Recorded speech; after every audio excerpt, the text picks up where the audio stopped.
ଆଜିର କାଳାଂଶକୁ ସ୍ୱାଗତ। ଆଜି ଆମେ ସପ୍ତମ ଶ୍ରେଣୀ ସାହିତ୍ୟ ସୁମନ ବହିର ଜାତୀୟ ପକ୍ଷୀ କବିତାଟିକୁ ଆମେ ଆଲୋଚନା କରିବା। ଏହି କବିତାର କବି ହେଉଛନ୍ତି ଅନନ୍ତ ପଟ୍ଟନାୟକ। ପ୍ରଥମେ କବିଙ୍କର ପରିଚୟ ଜାଣିବା। କବି ଅନନ୍ତ ପଟ୍ଟନାୟକ 1902 ମସିହାରେ ଜନ୍ମଗ୍ରହଣ କରିଥିଲେ। 1987 ମସିହାରେ ସେ ମୃତ୍ୟୁବରଣ କରିଥିଲେ।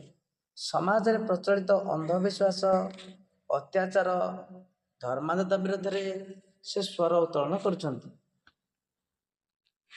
ରକ୍ତ ଶିଖା, ଶାନ୍ତି ଶିଖା, ଅଲୋଡ଼ା ଲୋଡ଼ା, ଅବାନ୍ତର ଆଦି କବିତା କବି ରଚନା କରିଛନ୍ତି।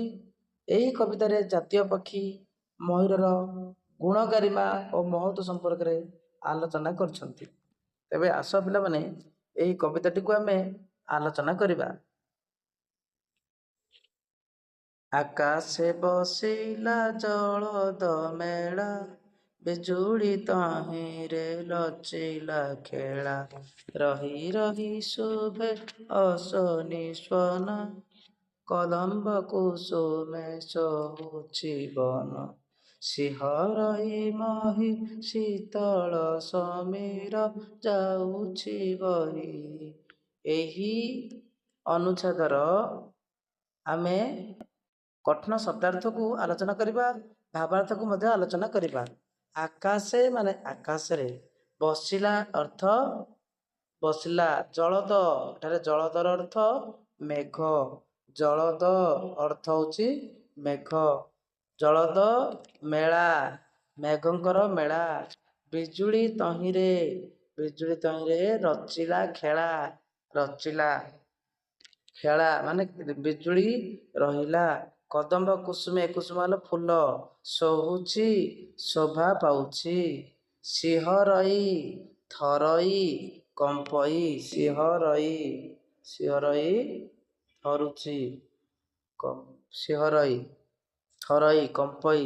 ଶୀତଳ ସମୀର, ସମୀର ମାନେ ପବନ, ଯାଉଛି ବହି। ଏହାର ଭାବାର୍ଥ ହେଉଛି ଆକାଶରେ ଦିନେ ମେଘମାନଙ୍କର ମେଳା ବସିଲା। ଯେତେବେଳେ ମେଘ ଆକାଶରେ ଘୁରି ବୁଲୁଥାଏ ତା ସାଙ୍ଗରେ କିଏ ରହିଥାଏ? ବିଜୁଳି ରହିଥାଏ। ବିଜୁଳି ତହିଁରେ ରଚିଲା ଖେଳା, ମେଘ ଯେଉଁଠାରେ ବିଜୁଳି ମଧ୍ୟ ତା ପାଖରେ ରହିଥାଏ। ଯେତେବେଳେ କଳାହାଣ୍ଡିଆ ମେଘ ଆକାଶରେ ଶୋଭା ପାଇଥାଏ, ବିଜୁଳି ଝଟ୍ କରି ମାରୁଥାଏ। ରହି ରହି ଶୁଭେ ଅଶନି ସ୍ୱନ ମାନେ ମେଘ ଗର୍ଜନ କଲେ, ଘଡ଼ଘଡ଼ି ମଧ୍ୟ ମେଘକୁ ମେଘ ଘର୍ଷଣ ହେଲେ ଗୋଟେ ସ୍ୱର ଆସେ। ଚକ୍ କରି ଗୋଟେ ଆଲୁଅ ବାହାରି ଆସେ ଏବଂ ଗୋଟେ ଶବ୍ଦ ବାହାରି ଆସେ। ଅଶନି, ଅଶନି ମାନେ ଅଶନି ଅର୍ଥ ବଜ୍ର ମାନେ ଘଡ଼ଘଡ଼ିର ସ୍ୱର ଶୁଭେ। କଦମ୍ବ କୁସୁମେ ଶୋଭୁଛି ବନ, ଶୋଭା ପାଉଛି। ଶିହରଇ ମହି, ମହି କମ୍ପି ଉଠୁଛି ମେଘ ଘଡ଼ଘଡ଼ି ଶବ୍ଦରେ। ମହି ପୃଥିବୀ ପ୍ରକମ୍ପିତ ହେଉଛି। ଆଉ ସେତେବେଳେ ଶୀତଳ ସମୀର ମଧ୍ୟ ପ୍ରବାହିତ ହେଉଛି। ଆକାଶରେ ମେଘ ବର୍ଷିଲେ ପୃଥିବୀକୁ ଥଣ୍ଡା ଲାଗେ, ଆମେ ଥଣ୍ଡା ଅନୁଭବ କରୁ। ଦ୍ୱିତୀୟ ପଂକ୍ତିକୁ ଯିବା। ସୁନୀଳ ଗ୍ରୀବାଟି ଢଳାଇ ଧୀରେ, ସୁମଞ୍ଜୁଳ ଚୂଳ ଦୋଳାଇ ଶିରେ। ସୁଢଳ ନୟନେ ଯିମୁତେ ଦେଖି, ଛନ ଛନ ମନେ କଳାପ ଟେକି। ଶିଖିଟିଏ ମାତି ଫୁଲାଇ ଦେଉଛି, ଛବିଳ ଛତି। ସୁନୀଳ ଅର୍ଥ ଉତ୍ତମ ନୀଳ, ସୁନୀଳ ଉତ୍ତମ ନୀଳ। ଗ୍ରୀବା, ଗ୍ରୀବା ଅର୍ଥ ତାର ବେକ। ସୁମଞ୍ଜୁଳ ଖୁବ୍ ସୁନ୍ଦର, ସୁମଞ୍ଜୁଳ ଖୁବ୍ ସୁନ୍ଦର। ଚୂଳ ମାନେ ତାର ପକ୍ଷୀ, ଚୂଳ ମୁଣ୍ଡ ମସ୍ତକରେ ଯେଉଁ ଚୂଳ ରହିଥାଏ। ଦୋଳାଇ ଶିରେ, ଶିର ଅର୍ଥ ମୁଣ୍ଡରେ ଦୋଳାୟମାନ କରୁଥାଏ। ସୁଢଳ ନୟନେ, ଢଳ ଢଳ ସୁଢଳ ଢଳ ଢଳ ନୟନ। ଜିମୁତେ, ଜିମୁତ ମାନେ ମେଘ, ଜିମୁତେ ମାନେ ମେଘ ମାନଙ୍କୁ ଦେଖି, ମେଘକୁ ଦେଖି। ଛନ ଛନ ମନେ କଳାପ ଟେକି, କଳାପ ଅର୍ଥ କଳାପ ପୁଚ୍ଛ, ତାର ମୟୂର ପୁଚ୍ଛ, କଳାପ ଟେକି। ଶିଖିଟିଏ ମାତି, ଶିଖି ମାନେ ମୟୂର, ଶିଖିଟିଏ ମାତି ଫୁଲାଇ ଦେଉଛି ତାର ଛବିଳ ଛାତି, ତାର ଛାତିକୁ ଫୁଲାଇ ଦେଉଛି। ଦେଖ ଏହାର ଭାବାର୍ଥ, ସୁନୀଳ ଗ୍ରୀବାଟି, ମେଘକୁ ଦେଖିଲେ ମୟୂର ନାଚି ଉଠେ। ତେଣୁ ସେଇ ମେଘକୁ ଦେଖି ସୁନୀଳ ଗ୍ରୀବାଟି ଢଳାଇ ଧୀରେ ତାର ଗ୍ରୀବା ଛାତିକୁ ଫୁଲାଇ ବେକକୁ ବଢାଇ ଦିଏ, ଉପରକୁ କରିଦିଏ। ସୁମଞ୍ଜୁଳ ଚୂଳ, ସୁମଞ୍ଜୁଳ ମାନେ ଖୁବ ସୁନ୍ଦର ଦେଖାଯାଏ। ଚୂଳଟି ମଧ୍ୟ ଦୋଳାୟମାନ କରୁଥାଏ। ସୁଢଳ ଢଳ ଢଳ ନୟନରେ, ଢଳ ଢଳ ଆଖିରେ ମେଘକୁ ଚାହିଁ ରହିଥାଏ। ଆଉ ଛନ ଛନ ମନେ ତାର ପୁଚ୍ଛକୁ ଟେକି ମୟୂର ନାଚିଥାଏ। ଶିଖିଟିଏ ମାତି ମାନେ ପକ୍ଷୀଟିଏ, ମାନେ ସେଇ ମୟୂରଟିଏ ଖୁସି ମନରେ ତାର ଛାତିକୁ ଫୁଲାଇ ନାଚିଥାଏ, ଛାତି ଫୁଲାଇ ନାଚିଥାଏ। ତୃତୀୟ ପଂକ୍ତିକୁ ଯିବା। ଖେଳାଇ ଦେହେ ତା ବନ ତରଙ୍ଗ, ଖେଳେ ଲୁଚକାଳି କେତେ ଯେ ରଙ୍ଗ। ସତେ ହୀରା ନୀଳା ମୋତି ଛଟକି, ପୁଛରୁ ତାହାର ଆସେ ଚମକି। ତା ରୂପ ଝଳି ଶତ ସୁଷମାକୁ ଯାଉଛି ବଳି। ଏହାର କଠିନ ଶବ୍ଦାର୍ଥ ହେଉଛି ଖେଳାଇ, ଦେହେ ଦେହରେ, ତା ବର୍ଣ୍ଣ, ବର୍ଣ୍ଣ ମାନେ ରଙ୍ଗ, ତରଙ୍ଗ ମାନେ ଢେଉ, ତରଙ୍ଗ ଅର୍ଥ ଢେଉ। ଝଟକି, ଝଟକି ଅର୍ଥ ଝଟକି, ଝଟକି ଅର୍ଥ ଜ୍ୟୋତି ପ୍ରକାଶ କରେ। ଝଳି କାନ୍ତି, ଝଳି ଅର୍ଥ କାନ୍ତି, ଝଳି କାନ୍ତି ସୌନ୍ଦର୍ଯ୍ୟ। ଶତ, ଶତ ମାନେ ଶହେ। ସୁଷମା, ସୁଷମା ମାନେ ସୁନ୍ଦର। ଏଠାରେ କବି ବର୍ଣ୍ଣନା କରିଛନ୍ତି, କବି ଅନନ୍ତ ପଟ୍ଟନାୟକ କହିଛନ୍ତି, ଯେତେବେଳେ ମୟୂର ନାଚିଥାଏ, ଖେଳାଇ ଦେହେ ତା ବର୍ଣ୍ଣ ତରଙ୍ଗ, ମେଘକୁ ଦେଖି ଯେତେବେଳେ ମୟୂର ନାଚିଥାଏ, ତାର ଶରୀରକୁ ଏପରି ଭାବେ ବର୍ଣ୍ଣ ପରିବର୍ତ୍ତନ କରିଥାଏ, ରଙ୍ଗ ପରିବର୍ତ୍ତନ କରିଥାଏ, ଦେଖିବାକୁ ବହୁତ ମନୋରମ ହୋଇଥାଏ। ଖେଳେ ଲୁଚକାଳି କେତେ ଯେ ରଙ୍ଗ, ତା ମଧ୍ୟରେ କେତେ ଲୁଚକାଳି ଖେଳିଲା ଭଳିଆ କେତେ ପ୍ରକାର ରଙ୍ଗ ଲୁଚି ରହିଛି ତା ହୃଦୟରେ, ସେ ସବୁ ପ୍ରକଟିତ ହୋଇଥାଏ। ସତେ ହୀରା ନୀଳା ମୋତି ମାନେ ଏସବୁ ମୂଲ୍ୟବାନ ଜିନିଷ, ଯାହାର ଔଜ୍ଜଲ୍ୟତା ରହିଛି, ଉଜ୍ଜ୍ୱଳତା ରହିଛି। ସତେ ହୀରା ନୀଳା ମୋତି ଝଟକି ଉଠିଲା ଭଳି, ହୀରା ନୀଳା ମୋତି ମାଣିକ ଯେପରି ଚିକ୍ ଚିକ୍ କରୁଥାଏ, ଠିକ୍ ସେଇଭଳି ମୟୂର ନାଚିଲା ବେଳେ ତାର ଛାତିକୁ ଫୁଲାଇ ଯେଉଁ ପ୍ରକାର ନାନା ପ୍ରକାର ରଙ୍ଗ ଆସିଥାଏ, ତାର ପୁଚ୍ଛକୁ ମେଲାଇ ତା ନାଚ କରୁଥାଏ, ସେ ସମସ୍ତଙ୍କୁ ଚମକିଥାଏ, ଚମକ ଆଣି ଦେଇଥାଏ। ତା ରୂପ ଝଳି ଝଲସି ଉଠେ ଶତ ସୁଷମାକୁ ଯାଉଛି ବଳି, ସତେ କି ତାର ସୌନ୍ଦର୍ଯ୍ୟ ବଢି ଯାଉଛି, ଦ୍ୱିଗୁଣିତ ହେଇଯାଉଛି। କବି ଏଠାରେ ମୟୂରର ଗୁଣକୁ ବର୍ଣ୍ଣନା କରିଛନ୍ତି, ତାର ନୃତ୍ୟକୁ ବର୍ଣ୍ଣନା କରିଛନ୍ତି, ତାର ରଙ୍ଗ ବେରଙ୍ଗ ବା ବଦଳୁଥିବା ରଙ୍ଗକୁ ସେ ବର୍ଣ୍ଣନା କରିଛନ୍ତି ଅତି ସୁନ୍ଦର ଭାବରେ।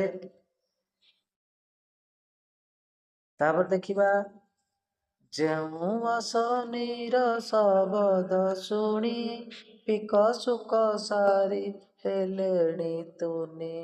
ଶ୍ରବଣେ ତାହା ବାଜନ୍ତେ ଥରେ, ରଚିଲାରେ ଗୀତି ଷଡ଼ଜ ସ୍ୱରେ।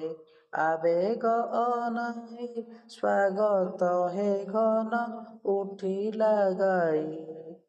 ଯେଉଁ ଅଶନୀର ଶବଦ ଶୁଣି, ଶବଦ ଅର୍ଥ ଶବ୍ଦ, ଶୁଣି ଶୁଣିବା। ପିକ, ପିକ କୋଇଲି, ସୁକ ଶୁଆ, ସାରି, ସାରି, ହେଲେଣି ତୁନି, ତୁନି ମାନେ ଚୁପ୍ ହୋଇଯିବା, ନୀରବ ହୋଇଯିବା। ଶ୍ରବଣେ, ଶ୍ରବଣ ହେଲେ ଶୁଣି, ଶ୍ରବଣରେ ମାନେ କାନରେ, ଶ୍ରବଣର ଅର୍ଥ ଏଠାରେ କାନରେ। ତାହା ବାଜନ୍ତେ ଥରେ, କାନରେ ଥରେ ବାଜିଲେ।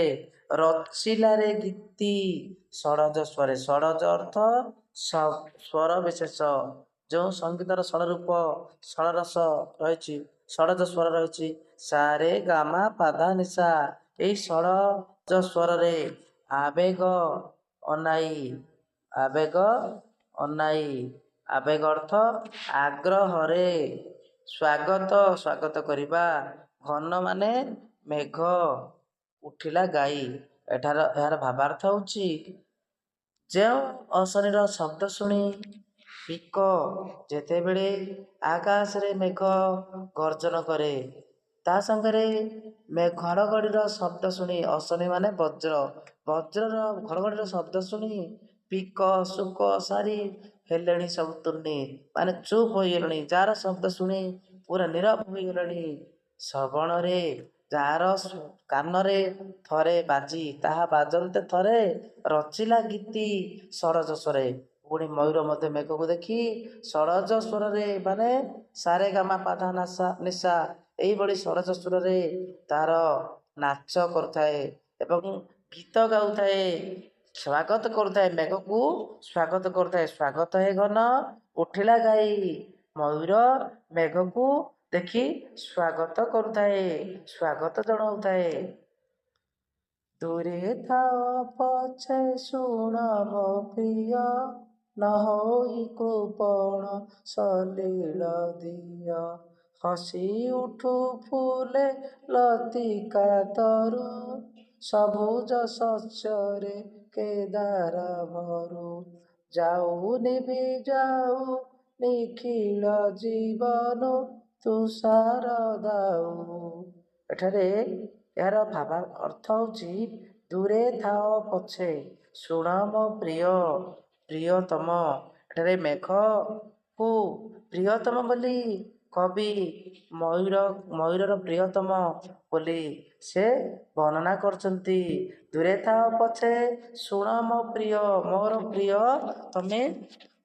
ମେଘକୁ ଚାହିଁ ମୟୂର ଆକୁଳ ଭାବରେ ନିବେଦନ କରୁଛି, କହୁଛି ହେ ମୋର ପ୍ରିୟ ମେଘ, ତୁମେ ଜଳଦାନ କରିବାରେ କାହିଁକି କୃପଣତା କର। କୃପଣ ଅର୍ଥ କୃପଣ କର, ମାନେ ତୁମେ କାହିଁକି କୃପଣ କରୁଛ, କୁଣ୍ଠାବୋଧ କରୁଛ। ଲତିକା ମାନେ ଗଛ ଲତା। ହେଲେ ଏଠାରେ କବି କହିଛନ୍ତି ମୟୂରର କଥାକୁ ପ୍ରିୟତମ ବୋଲି ସମ୍ବୋଧନ କରୁଛନ୍ତି ମେଘକୁ। ତେଣୁ ସେ କହିଛନ୍ତି ହେ ପ୍ରିୟ ମେଘ, ତୁମେ ଜଳଦାନ କରିବାରେ କାହିଁକି କୃପଣତା କରୁଛ।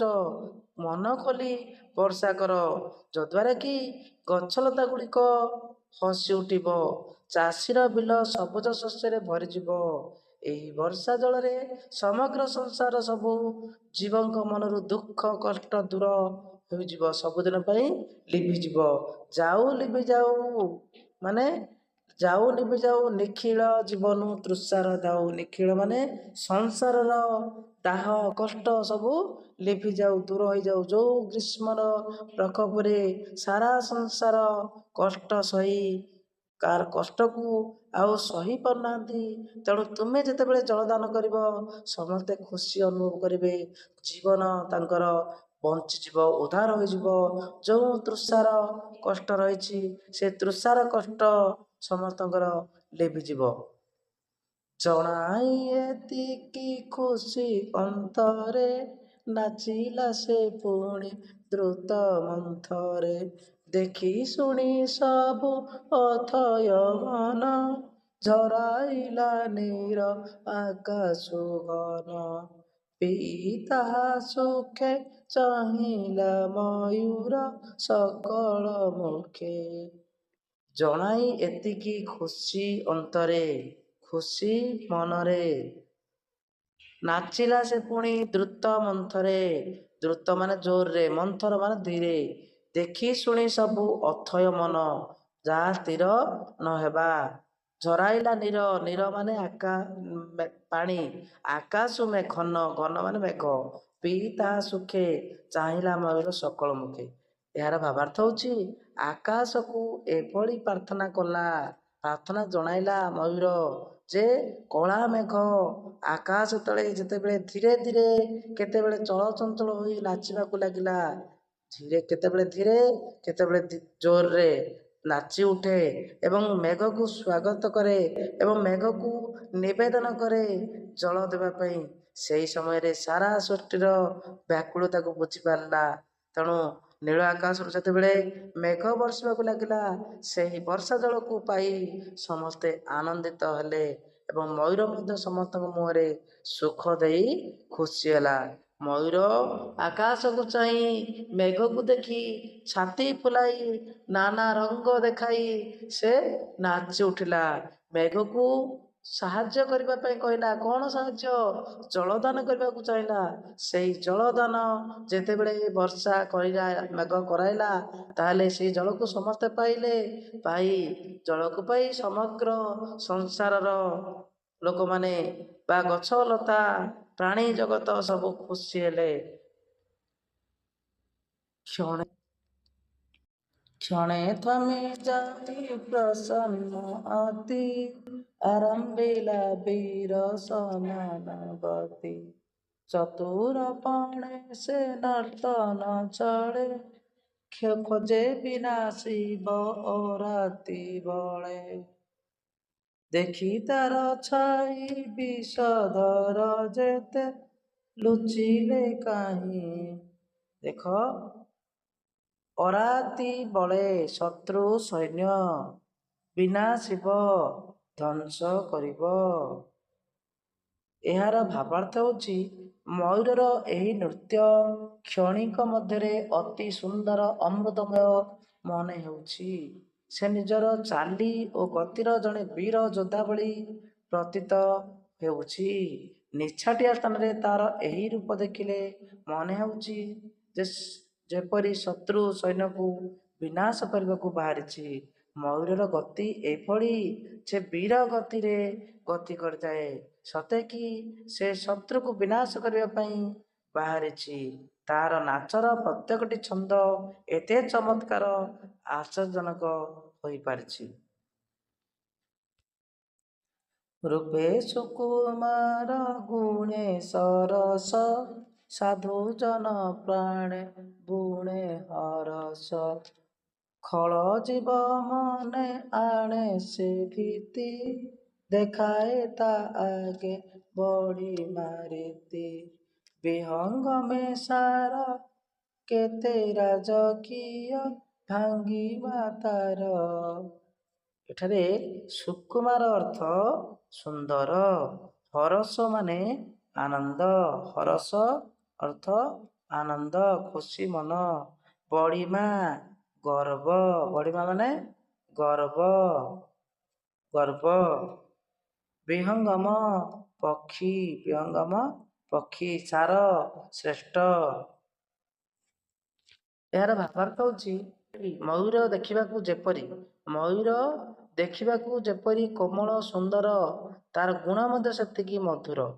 ତାର ଏହି ସୁନ୍ଦର ରୂପ ସଜ୍ଜନ ବା ସାଧୁ ଲୋକଙ୍କ ମଧ୍ୟରେ ଆନନ୍ଦ ଭରିଦିଏ। ତାର ଗର୍ବୀ ଚାଲି ଏବଂ ସୁନ୍ଦର ଭଙ୍ଗିମା ସମସ୍ତଙ୍କୁ ମୁଗ୍ଧ କରେ। ପକ୍ଷୀମାନଙ୍କ ମଧ୍ୟରେ ସେ ଶ୍ରେଷ୍ଠ। ତାର ଚାଲିଚଳନ ଅତ୍ୟନ୍ତ ରାଜକୀୟ। ରାଜକୀୟ ଚାଲି ବୋଲି କବି ବର୍ଣ୍ଣନା କରିଛନ୍ତି। କବି ଅନନ୍ତ ପଟ୍ଟନାୟକ ମୟୂରର ଚାଲିକୁ ରାଜକୀୟ ଚାଲି ବୋଲି ମନେ କରିଥାଏ ଏବଂ ଖଳ ଜୀବ, ଦୁଷ୍ଟ ଜୀବମାନେ ତାଙ୍କ ମନରେ ଭୀତି ଆଣନ୍ତି, ଭୟ ଆଣନ୍ତି। ଦେଖାଏ ତା ଆଗେ ବଳି ମାରିତି। ତେଣୁ ସାଧୁଜନଙ୍କ ପାଖେ ବା ସମସ୍ତଙ୍କର ପ୍ରିୟ ହୋଇଥାଏ ମୟୂର, କିନ୍ତୁ ଦୁଷ୍ଟଜନ ତାଙ୍କୁ ଘୃଣା କରିଥାଏ ବୋଲି କବି ବର୍ଣ୍ଣନା କରିଛନ୍ତି। ଭାରତର ଯେତେ ଗୁଣ ଗରବ, ସାହସ ଶକତି ମୈତ୍ରୀ ବିଭବ। ନୃତ୍ୟ ଗୀତ ଶିଳ୍ପ ରୂପ ଅତୁଳ, ସତେ ତାହାଠାରେ ହୋଇଛି ଠୁଳ। ସେଥିପାଇଁ କି ବା ଜାତୀୟ ପକ୍ଷୀ ସେ, ଜାତି ପ୍ରତିଭା। ମାନେ ଭାରତରେ ଯେତେ ଗୁଣ ଗର୍ବ ସାହସ ରହିଛି, ଗର୍ବ ମାନେ ଗର୍ବ, ମୈତ୍ରୀ ବିଭବ ବନ୍ଧୁତ୍ୱର ସମ୍ପତ୍ତି, ବନ୍ଧୁତ୍ୱପୂର୍ଣ୍ଣ ଭାବ। ରୁଣ୍ଡ ଅର୍ଥ ଏକାଠି ହେବା, ରୁଣ୍ଡ ଏକାଠି ହେବା, ଠୁଳ ହେବା। ଜାତି ପ୍ରତିଭା ଦେଶର ଗୌରବ। ଏହାର ଭାବାର୍ଥ ହେଉଛି ଭାରତର ଯେତେ ଗୁଣ ଗର୍ବ, ସାହସ ଶକତି ମୈତ୍ରୀ ବିଭବ, ନୃତ୍ୟ ଗୀତ ଶିଳ୍ପ ରୂପ ଅତୁଳ, ସତେ ତାହାଠାରେ ହୋଇଛି ଠୁଳ। ସେଥିପାଇଁ କିବା ଜାତୀୟ ପକ୍ଷୀ ସେ, ଜାତି ପ୍ରତିମା। ଆମ ଦେଶ ଭାରତର ଯେତେ ସବୁ ଗର୍ବ, ଗୌରବ, ସାହସ, ଶକ୍ତି, ବନ୍ଧୁତ୍ୱ ଭାବନା ଏବଂ ଭାରତୀୟ ନୃତ୍ୟ, ଗୀତ, କଳା, ଶିଳ୍ପର ଅତୁଳନୀୟ ସୌନ୍ଦର୍ଯ୍ୟ ରହିଛି, ସେସବୁ ଯେପରି ମୟୂର ପାଖରେ ନିହିତ ରହିଛି। ସେଥିପାଇଁ ପରା ଏହି ମୟୂରକୁ ଜାତୀୟ ପକ୍ଷୀ ବୋଲି ସମ୍ମାନ ଦିଆଯାଇଛି। ଏଠାରେ କବି ମୟୂରର ସୌନ୍ଦର୍ଯ୍ୟ, ବୀରତ୍ୱ ଏବଂ ଉଦାର ଗୁଣର ବର୍ଣ୍ଣନା କରିବା ସହ ତାକୁ ଭାରତୀୟ ସଂସ୍କୃତି ଗୌରବର ପ୍ରତୀକ ଭାବରେ କବି ଦର୍ଶାଇଛନ୍ତି। ଏହି କବିତାର ସାର କଥା ଆମେ ଆଲୋଚନା କଲେ। ଆଶା କରୁଛି ଏହି ଭିଡ଼ିଓଟି ଭଲ ଲାଗିଥିବ। ପରବର୍ତ୍ତୀ କାଳାଂଶରେ ପୁଣି ଦେଖାହବ। ରହୁଛି। ଜୟ ଜଗନ୍ନାଥ।